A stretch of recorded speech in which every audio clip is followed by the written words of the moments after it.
Hey, everybody. We know that it is irresponsible to own just one stock. I wouldn't put all of my money in any one stock. I don't recommend that you do either. Tyler Crowe is joining me. I'm sure he feels the same way. I own about 45 stocks in my portfolio. Tyler, how many do you own, ballpark? I want to say probably 45, 50 as well. Okay, good. We found a sweet spot right there.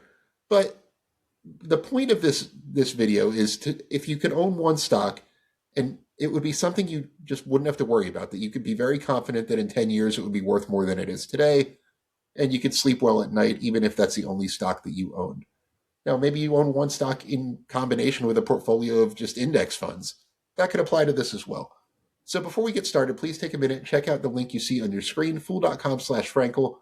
Get the top 10 stocks to buy right now from the Motley Fool. It is the best way to support this work we're doing on YouTube. Again, fool.com/Frankel. So I'm gonna throw it to Tyler first, but I'm gonna give him a little caveat here. You can't say Berkshire Hathaway.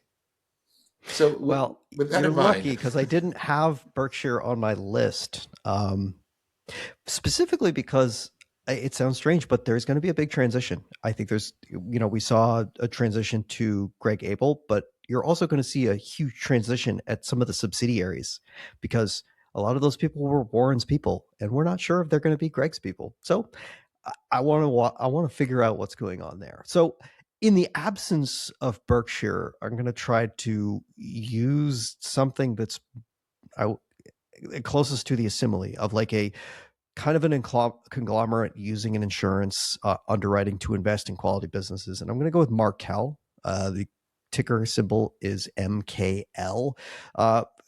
Very, very similar business model to what you see at Berkshire Hathaway. Profitable underwriting business, does a lot of specialty insurance, things like marine insurance in a lot of lines that we don't typically think of. It's not like Berkshire where it's auto loans and things like that. It's a lot of some of the weird, harder to price sort of things that are go on in the background that we don't normally think of. And then on top of that, has some wholly owned portfolio companies, has some publicly traded entities. It's certainly nobody sifts through the 13F at Markel nearly as vociferously as they do the Berkshire Hathaway portfolio, but it's the same idea. Quality businesses you see in there. It's companies like Visa and MasterCard, Home Depot, John Deere, things like that.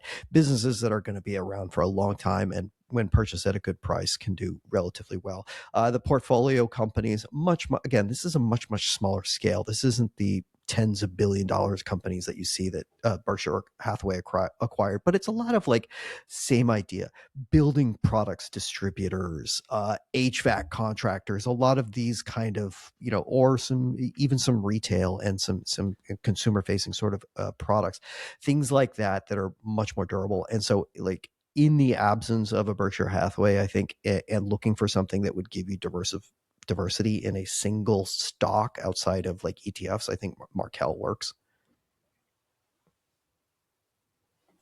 yeah, Markel is a good natural choice for something that's diversity, and that's why everyone always says Berkshire, right? Because it is a diverse business. It's like owning a full investment portfolio in one stock. You can make that argument. So, without naming Berkshire, which I've already said it, but I narrowed mine down to three candidates out of my portfolio. They were Realty Income, which I've talked about many times, Amazon.com, because I can't imagine a world without Amazon ever. And I can't imagine a world where Amazon's not bigger in 5 years than it is today. And Alphabet for essentially the same reason. None of them are particularly diverse businesses. I mean, Realty Income does one thing: they own net lease properties and lease them out to high quality tenants. Amazon and Alphabet are both two pronged businesses. They both have their core business, which in Amazon's case is e-commerce, and Alphabet's case is just its core Google services, which is search and Gmail and all that kind of good stuff. And then they both have their cloud services businesses, which I don't think there's any debate is the wave of the future and the present. No matter what happens with the AI boom, AWS will still be a leader. Google Cloud will still be one of the big three in cloud. So if I had to name one of the three that would be my only stock to own, it's a really tough choice. I'd have to go with Alphabet just because I think that they have the best financial condition of the two of Amazon and Alphabet. They trade at a reasonable valuation. They have tons of cash. which is one of the things I like best about Berkshire too. Very cash rich, very profitable, great margins on both sides of the business. Amazon's e-commerce business margins are not fantastic. Um, so Alphabet is one that I say I wouldn't be comfortable putting all of my net worth into it. But if you told me I could have a portfolio of index funds with just one other stock, it would probably be Amazon or Alphabet. I want to thank The Motley Fool for sponsoring this video. The Motley Fool is a company that provides investing insight and stock recommendations for investors of all skill sets and risk levels. You all know how much I love researching new stocks and trying to find the next best investment. So I'm proud to partner with The Motley Fool to bring you 10 stock picks from their popular product, Stock Advisor. Stock Advisor has beaten the market by more than 5 times. Go to fool.com/Frankel to get your 10 stock picks now. The Motley Fool Stock Advisor returns are 983% as of December 30th, 2025, and are measured against the S&P 500 returns of 195% as of December 30th, 2025.